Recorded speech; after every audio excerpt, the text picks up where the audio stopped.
We're asking you to stop, to hear this veteran out tonight, to really listen, because her story could be the story of any woman vet you know, any woman vet you might pass on the street.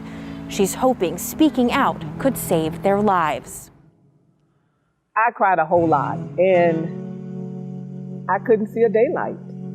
When I got out, that was my family.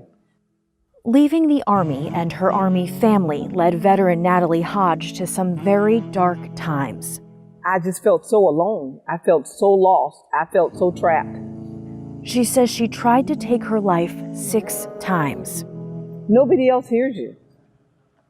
You try to share it with somebody and nobody hears you.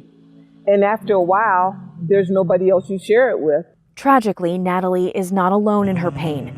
Data we uncovered from the Department of Veterans Affairs shows the number of women vets committing suicide is the highest it's been in over a decade.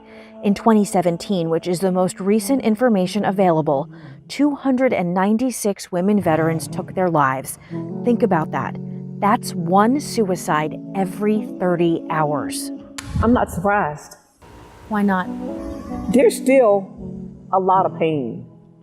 There's still a lot of female veterans that I know personally. I can tell you 10 off the top of my hand that are still yet suffering. What ultimately made the difference for you? What saved your life? I actually finally went to the VA. I went through group therapy, which was very therapeutic. I actually thought that nobody else was suffering but me.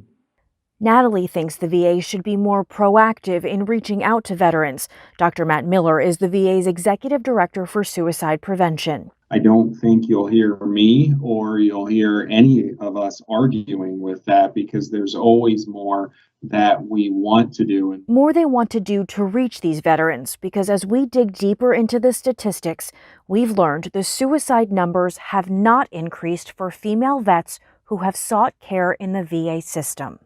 And we're working with representatives and leaders and members of the community within the states to take a look at ways that we can expand suicide prevention resources broadly. Natalie hopes by sharing her story, her fellow female vets will hear a message it took her multiple suicide attempts to really understand.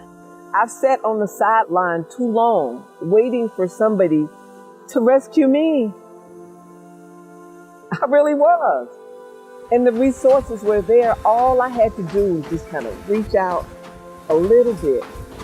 Here's the most important number we can give you in this story. If you need help, if you just want to talk to someone, call the Veterans Crisis Line.